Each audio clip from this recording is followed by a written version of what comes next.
Baby happy modern PG college, a brand for quality education द्वारा students के career को ध्यान में रखते हुए विभिन्न प्रकार के कोर्सेज करवाए जाते हैं, जैसे MSc, MA, BCA, BBA, BSc, BCom, BA. College में वेल क्वालिफाइड लेक्चरर्स की कड़ी मेहनत से लगातार 3 वर्षों से स्टूडेंट्स ने महाराजा गंगा सिंह विश्वविद्यालय की मेरिट लिस्ट में अपना नाम लाकर शिक्षा के क्षेत्र में एक नया रिकॉर्ड कायम किया। हाय, आई एम नूरजहां। मैं बीबीए की स्टूडेंट हूं। मैंने बीबीए फर्स्ट ईयर में यूनिवर्सिटी में 3rd रैंक प्राप्त किया था। इसका सारा श्रेय मैं अपने मैनेजमेंट और स्टाफ को देना चाहूँगी, जिन्होंने यहाँ पर मुझे इतनी अच्छी फैसिलिटीज़ प्रोवाइड करवा। Simranjeet Kaur, first year I scored 80% marks, and for this I would like to thank for Baby Happy Modern PG College. The environment of this college is very learning and I have learned a lot of during these 2 years. College में corporate world की आवश्यकताओं को ध्यान में रखते हुए समय समय पर करियर गाइडेंस सेमिनार्स और वोकेशनल कोर्सेज आयोजित किए जाते हैं। महाविद्यालय में library, labs, wifi, playground, canteen, transport आदि फैसिलिटीज प्रोवाइड की जाती है। संस्था का उद्देश्य स्टूडेंट्स को एकेडमिक्स के साथ साथ एक्स्ट्रा करिकुलम एक्टिविटीज जैसे कल्चरल, स्पोर्ट्स आदि में संपन्न बनाना है। नमस्कार, कार्यक्रम में आपका स्वागत है। मैं हूं गोपाल झा। टिकट का तिक्रमी खेल खत्म होने के साथ ही भाजपा बागियों से घिर गई है। हनुमानगढ़ में भी भाजपा के बागी उम्मीदवार के तौर पर सामने आए हैं भाई जसपाल सिंह। जसपाल सिंह लगातार 6ठी बार चुनाव मैदान में हैं। तो आइए रूबरू होते हैं भाई जसपाल सिंह से और पूछते वो हर सवाल जिसका चाहते हैं आप जवाब। जसपाल सिंह जी, कार्यक्रम में आपका स्वागत है। सबसे पहले हम ये आपसे जानेंगे कि भाजपा ने आपको टिकट नहीं दिया, जबकि आखिरी समय तक आपको लग रहा था कि टिकट आपके हाथ में होगा। आखिर कहाँ चूक रह गई? नमस्कार। जहाँ तक टिकट का सवाल है, चूक वाली बात कोई नहीं है। मेरे किए हुए विकास कार्य, भारतीय जनता पार्टी लगातार 10 सालों से यहाँ हार रही थी और मेरी धर्मपत्नी ने यहाँ 13,000 वोटों से रिकॉर्ड मतों से जीतने का काम किया। मेरी दावेदारी बहुत मजबूत थी, कहीं कोई चूक नहीं थी। लेकिन राजनीति में टिकट के वितरण के समय में हाईकमांड क्या सोचता है क्या नहीं सोचता, लेकिन मैं मेरी यहाँ कहीं चूक नहीं मानता। नहीं, कहा जाता है कि जैसे पार्टी में आप हैं, लेकिन आपको जैसे टिकट नहीं दिया तो आप 5 साल और इंतजार कर लेते। बागी बनने की नौबत क्यों आई?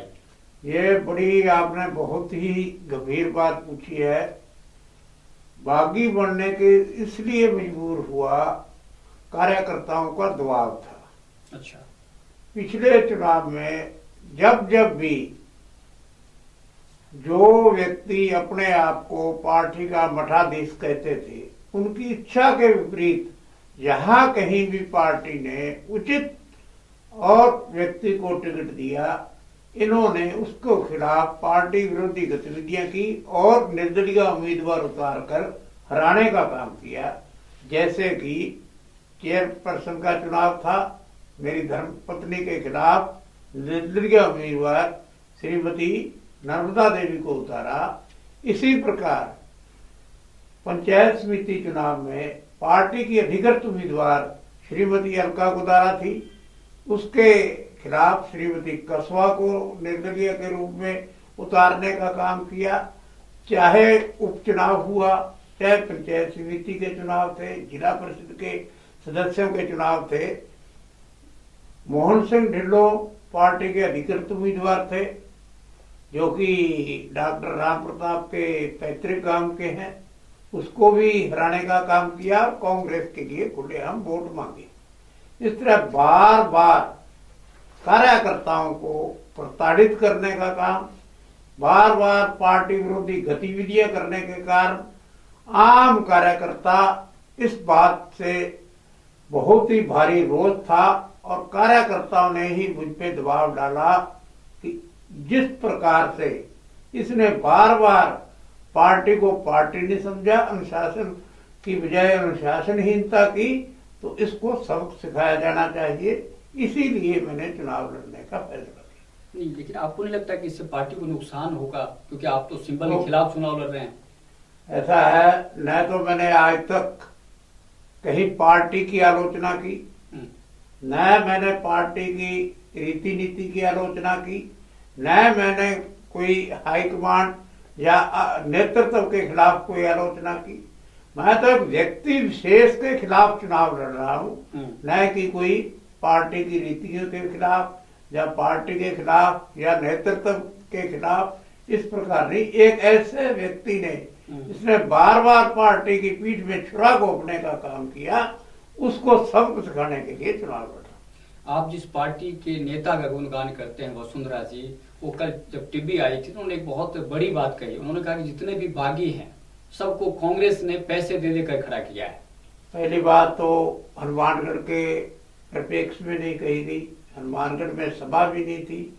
दूसरा, इस तरह की बात मेरे पे लागू नहीं होती, क्योंकि मैं साल 1990 से चुनाव लड़ रहा हूं और हर लगातार इस बार कोई पहली बार चुनाव नहीं लड़ रहा ताकि मेरे को किसी ने पीछे से फाइनेंस कर दिया हो या उकसा दिया हो। लेकिन मैं तो एक सिद्धांत की बात कर रहा हूँ, सिद्धांतहीन आदमियों से पार्टी को छुटकारा दिलाने के लिए काम। चलिए जसपाल जी, एक शक बार बार जो शक की सुई घूम रही है कि पार्टी ने जो भी बागी उम्मीदवार थे सब खिलाफ लगभग कार्रवाई की, लेकिन आपके खिलाफ कार्रवाई नहीं हुई है। क्या कहीं कोई समझौता हुआ है पार्टी के साथ? ऐसी कोई बात नहीं है। वैसे राजनीति तो में बहुत अपार संभावनाएं होती हैं, लेकिन ये प्रश्न मेरे से नहीं पूछा जाना चाहिए। ये प्रश्न तो उन हमारे जो नेताओं ने या कमेटी ने जो फैसला किया है, ये उन्हीं का आउटलुक है, इससे मेरा कोई लेना देना नहीं। लेकिन आप लगातार छठी बार चुनाव लड़ रहे हैं, 1990 से आप चुनाव लड़ रहे हैं और आपका छठा चुनाव है। हर बार आप पराजय की जो एक टीस है वो आपके अंदर होती है, आप हार जाते हैं चुनाव। आखिर हार का कारण क्या है?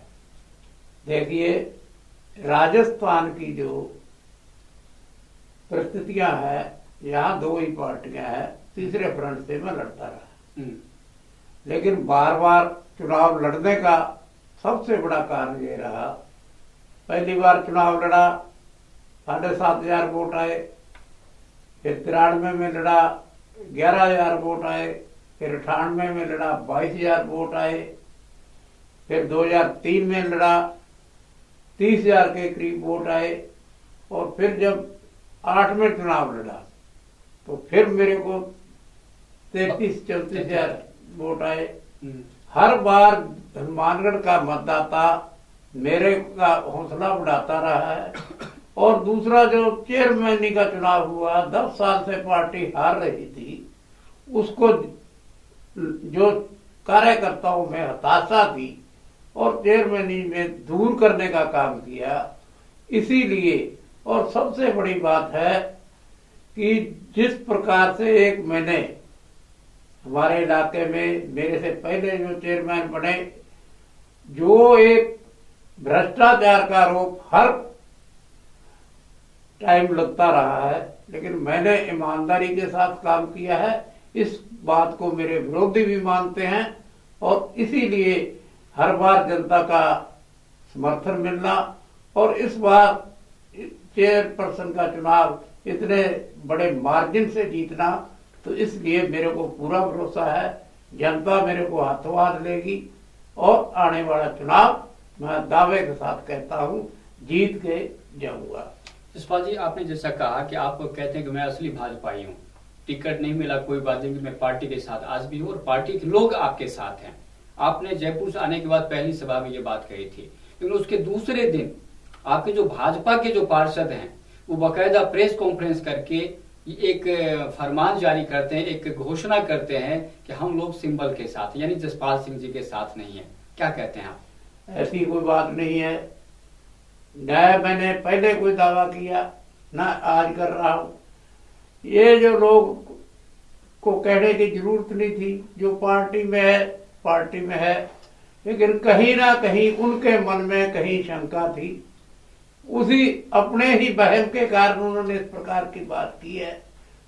मेरे साथ तो और भाजपा के जो पार्षद है, लेकिन कल की सभा में कांग्रेस का पार्षद भी कांग्रेस पार्टी छोड़ के मेरे साथ आया है।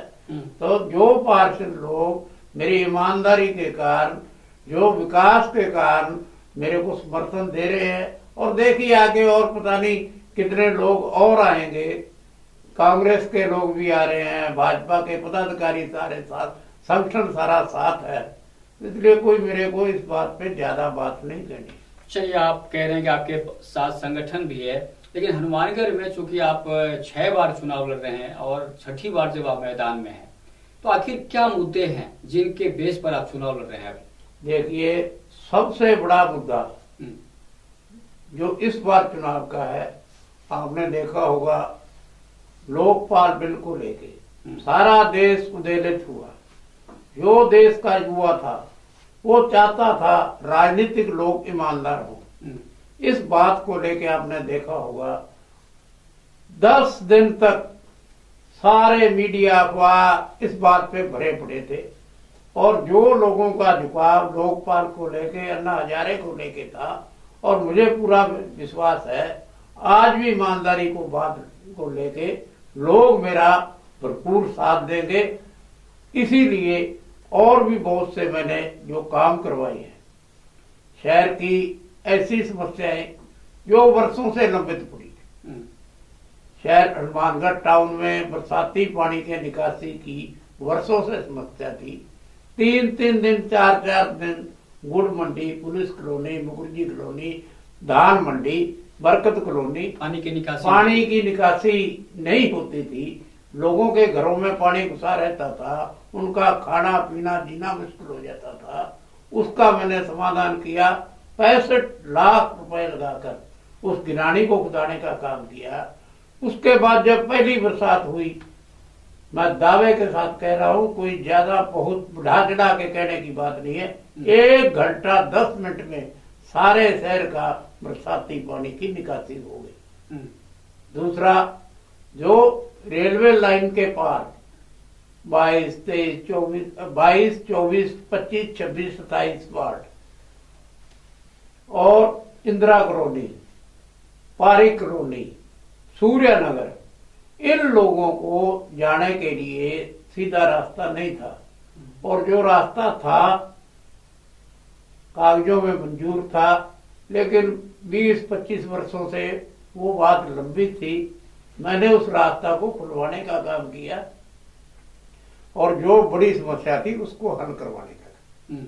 गंगानगर से पहले हनुमानगढ़ में सीवरेज का काम चालू करवाने का काम किया, और जब हनुमानगढ़ की नगर परिषद का मेरी पत्नी श्रीमती सुरेंद्र कौर ने कार्यभार संभाला, मात्र 900 रुपए कैश बैलेंस था बैंक खाते में, और 14 करोड़ रुपए की देनदारियां थी, ठेकेदारों की, बाजार की, पेट्रोल डीजल पंप की, टायरों की, गाड़ियों की, और 5 करोड़ रुपया तो वो अमानत राशि थी जिन लोगों को लॉटरी निकाल दी गई, और उनका भी 5 करोड़ रुपया, जो कि मैंने जिस प्रकार लोगों ने रिफंड मांगा, और हर प्रतिदिन 100 डीडी बना के, और लगातार किसी को एक दिन भी नगर परिषद का चक्कर नहीं काटने दिया, और रजिस्टर्ड एडी से उनके घर भेजा। ये बहुत बड़ी उपलब्धि है। लोग सरकारी खाते में पैसा जमा होने के बाद बड़े परेशान होते हैं, जूतियां घिस जाती हैं, लेकिन मैंने एक ऐसा उदाहरण पेश किया कि मैं दावे से कह सकता हूं, ना आगे हुआ, ना होगा, ना भूतकाल में हुआ। इस तरह का काम करने का मैंने काम किया। दूसरा, स्ट्रीट लाइट की बात है, 50% सेविंग का काम मैंने किया। रेड कोर ने पुल बना दिया, और उसका खामियाजा भी हमारे शहर को भुगतना पड़ा। हमारे शहर के एक होनहार युवक, जिसकी माताश्री हमारे नगर परिषद में पार्षद हैं, और अंधेरे की वजह से उसका एक्सीडेंट हुआ, और बार बार कलेक्टर महोदय को, रेड कोर को कहने के बाद इनके कान पे जू नहीं रहेगी। तब नगर परिषद की तरफ से हमने फैसला लिया, बोर्ड ने फैसला लिया, और 18 लाख रुपए लगा के उस रेड कोर के पुल पे इलेक्ट्रीफाई करने का काम किया। आज जाओ, आपको लाइटें जलती मिलेगी। इस तरह के काम, और बहुत से काम हैं जिसे गिनाने लगे। सबसे बड़ी हमारे इलाके की समस्या है, हनुमानगढ़ की तो है, विधानसभा क्षेत्र की है, अड़ोस पड़ोस की है, मृतक पशुओं को डालने का कोई स्थान नहीं है। बार बार इधर बदलते रहे, कभी इधर। उसके लिए हमने एक टेंडर जारी किया है, 4 करोड़ का प्रोजेक्ट है। 1 करोड़ की शेयर राशि नगर परिषद की है, 3 करोड़ रुपया सेंटर से मिलेगा। रोज के 50 मृतक पशुओं का बिजली की विधि से जला के बर्न करके, और उसका जो हड्डियों का चूरा वगैरह जो या उसकी खाल है उसको भी नगर परिषद का आय होगी। और 50 पशुओं का मतलब हनुमानगढ़ तो क्या, अड़ोस पड़ोस की नगर पालिकाओं के पशुओं का भी नुकसान किया है। नहीं जसपाल सिंह जी, आपने खूब सारी उपलब्धि बताई है, लेकिन फिर भी आपके विरोधी कहते हैं कि आपकी, जैसे आपने बताया कि आपकी धर्मपत्नी सभापति हैं और उनके कार्यकाल में आपने खूब सारे काम करवाए, लेकिन फिर भी विरोधियों का कहना है कि आप एक बेहतर कुशल प्रशासक के रूप में अपनी छाप नहीं छोड़ पाए। देखिए, जहां तक आम लोगों का काम था, किसी का काम नहीं रुका। 9000 पट्टे बनाना एक बहुत बड़ी उपलब्धि है। जिन लोगों ने वर्षों से इंतजार कर रहे थे, कृषि भूमियों में बैठे थे, जिनके पास लाखों रुपए लगा के अपने मकान बनाए बैठे थे, पटा उनके पास था नहीं, उन सारी कॉलोनियों को नियमित करने का काम, जो सरकारी भूमि पे लोग बैठे थे उनका नियमन करने का काम, इतना भारी काम हुआ है जिससे आम आदमियों को राहत पहुंची है। यहाँ व्यक्तिगत कामों की बात है, उसमें मैं स्पष्ट रूप से कह देना चाहता हूँ, जो कुछ लोग ऐसे काम करवाना चाहते थे जो कि नियम के खिलाफ थे और वो चाहते थे चेयरमैन से ये करा ले वो करा ले, हमने उस पर दृढ़ता से रहे, कोई गलत काम किया नहीं। वही लोग इस तरह की बात करते हैं। आप जाइए आम पब्लिक से जहाँ पटे बने हैं, जहाँ उन कॉलोनियों में जाइए जहाँ आज से पहले कोई 1 इंच भी पक्की सड़क नहीं थी, नाली नहीं थी, लाइट नहीं थी, पीने का पानी नहीं था। आप हैरान होंगे, पीएचडी के पास कॉन्टीजेंट फंड नहीं था। हैंडपंप हमने पैसे दिए पीएचडी को लगवाने के लिए। बहुत सी जगह किले के पास वार्ड में, नई आबादी में, 23 नंबर वार्ड में, जंक्शन की कई ऐसी कॉलोनियों में हमने खुद का पैसा देके और उन कॉलोनियों में पीने के पानी की भी पाइपलाइनें डलवाई। बिजली बोर्ड की हालत उससे खराब। एक दूधवाड़ कॉलोनी है, वहां सड़क नहीं थी, सड़कें बनवाई। स्ट्रीट लाइट की बात आई तो हमने 6 लाख रुपए लगा के वहां स्ट्रीट लाइट बताई। और आप जो गुड़ मंडी थी उसमें जो लोग बसे हुए थे उनको यहाँ से शहर से दूर गुरुसर के पास बसाया गया, वहां भी 5.5 लाख रुपया जमा करवा के उनको भी स्ट्रीट लाइट उपलब्ध करवाई। इस तरह के काम आप जाइए उन बस्तियों में जाके देखिए, आपको पता लगेगा।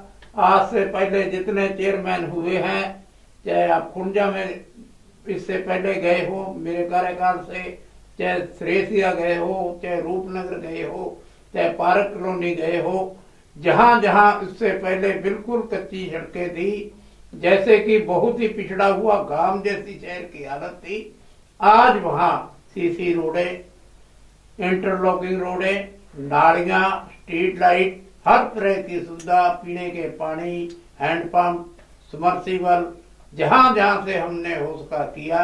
शहर का सुंदरीकरण के लिए हमने पार्कों में सबमर्सिबल लगाए, उनको विकास किया। और शहर में आज किसी मोहल्ले में चले जाओ, हर मोहल्ले में आपको 1 या 2 पार्क विकसित मिलेंगे, जो कि 2 वार्डों में, 4 वार्डों के बीच में बड़े बड़े पार्क हैं, उनको हमने विकसित किया। चलिए, ये सारे आपके दावे हैं, लेकिन हनुमानगढ़ की सबसे ये दावे नहीं है महाराज, हकीकत है। और आप इस बात को लेके कल अपना वाहन उठाइए और उन वार्डों में जाके आइए, आपका कैमरा साथ लेके जाइए और उसकी वीडियोग्राफी करके हनुमानगढ़ की जनता को दिखाइए। बिल्कुल, जनता वही है। हमने बार बार हम कहते हैं कि पब्लिक सब जानती है, सबको दिखता है, सबको जो भी स्थिति है। जसपाल सिंह जी, चूंकि चुनाव की बात, विधानसभा चुनाव की हम लोग बात कर रहे हैं, आपकी नजर में हनुमानगढ़ विधानसभा क्षेत्र की सबसे बड़ी समस्या क्या है जिसका समाधान अभी बाकी है, जो आप करना चाहेंगे? हनुमानगढ़ की जो सबसे बड़ी समस्या है, एक तो आप देखिए हनुमानगढ़ जंक्शन में जो सैटेलाइट हॉस्पिटल माननीय वसुंधरा राजे जी के कार्यकाल में घोषणा हुई थी, आज तक वो जंक्शन में हॉस्पिटल नहीं बना। वो हॉस्पिटल बनना चाहिए। यहाँ ट्रॉमा हॉस्पिटल, ट्रॉमा सेंटर और आईसीयू वो बनने चाहिए। मशीनें पड़ी जंग खा रही हैं इनकी लापरवाही की वजह से। मेगा हाई बन गया, रोज 2-3 कैजुअलिटी होती हैं। बिल्कुल, बहुत ट्रॉमा सेंटर यहाँ नहीं बना, लेकिन फिर भी और जो समस्या है, सबसे बड़ी समस्या हमारे हनुमानगढ़ हनुमानगढ़, गंगानगर, बीकानेर तक की है, जो कि पंजाब से पीने का पानी हम पीते हैं, उसमें सीवरेज का गंदा पानी, फैक्ट्रियों का वेस्टेज पानी आ रहा है, जिससे कि हमारे इलाके में कैंसर महामारी का रूप ले चुका है। और इसका समाधान बहुत आवश्यक है, ये होना चाहिए और इसको हम कहते हैं करवाएंगे। चलिए, और आखिर में हम आपसे ये जानना चाहेंगे, क्योंकि हनुमानगढ़ विधानसभा क्षेत्र में 14 प्रत्याशी मैदान में हैं, लोग आपको ही वोट क्यों दें? देखिए, वोट देना नहीं देना ये मतदाता का काम है, लेकिन तुलना करें बार बार अजमाए हुए चेहरे, तू आ जा मैं आ जा, तू आ जा मैं आ जा, वर्षों से देख रहे हैं। दोनों पार्टियों के वही चेहरे हैं। जनता इनसे उकता चुकी है, परेशान हो चुकी है, दोनों से फेडअप है। और जो मेरी धर्मपत्नी के कार्यकाल में जो शहर का कायाकल्प हुआ है, उसके कारण जनता आज मेरी ईमानदारी की कायल है, शहर के विकास की कायल है। और इसी कारण जब भी मैं इस गली मोहल्ले में समर्थन के लिए जाता हूँ, बिना मांगे कहते हैं जसपाल सिंह जी, आप जैसा ईमानदार व्यक्ति नहीं मिलेगा, आपका हमारे वोट का पहला हकदार आप हो। ठीक है, चलिए जसपाल जी, हमसे बात करने के लिए बहुत बहुत धन्यवाद।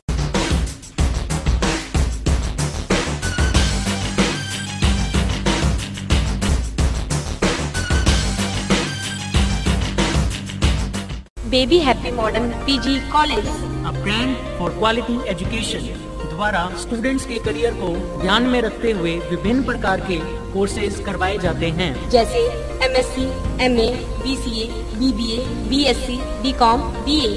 कॉलेज में वेल क्वालिफाइड लेक्चरर्स की कड़ी मेहनत से लगातार 3 वर्षों से स्टूडेंट्स ने महाराजा गंगा सिंह विश्वविद्यालय की मेरिट लिस्ट में अपना नाम लाकर शिक्षा के क्षेत्र में एक नया रिकॉर्ड कायम किया। हाय, आई एम नूरजहां, मैं बीबीए की स्टूडेंट हूँ। मैंने बीबीए फर्स्ट ईयर में यूनिवर्सिटी में 3rd रैंक प्राप्त किया था। इसका सारा श्रेय मैं अपने मैनेजमेंट और स्टाफ को देना चाहूँगी, जिन्होंने यहाँ पर मुझे इतनी अच्छी फैसिलिटीज़ प्रोवाइड करवाई। Simranjeet Kaur, first year I scored 80% marks, and for this I would like to thank for Baby Happy Modern PG College. The environment of this college is very learning and I have learned a lot of during these 2 years. College में corporate world की आवश्यकताओं को ध्यान में रखते हुए समय समय पर करियर गाइडेंस सेमिनार्स और वोकेशनल कोर्सेज आयोजित किए जाते हैं। महाविद्यालय में library, labs, wifi, playground, canteen, transport आदि फैसिलिटीज प्रोवाइड की जाती है। संस्था का उद्देश्य स्टूडेंट्स को एकेडमिक्स के साथ साथ एक्स्ट्रा करिकुलम एक्टिविटीज जैसे कल्चरल, स्पोर्ट्स आदि में संपन्न बनाना है।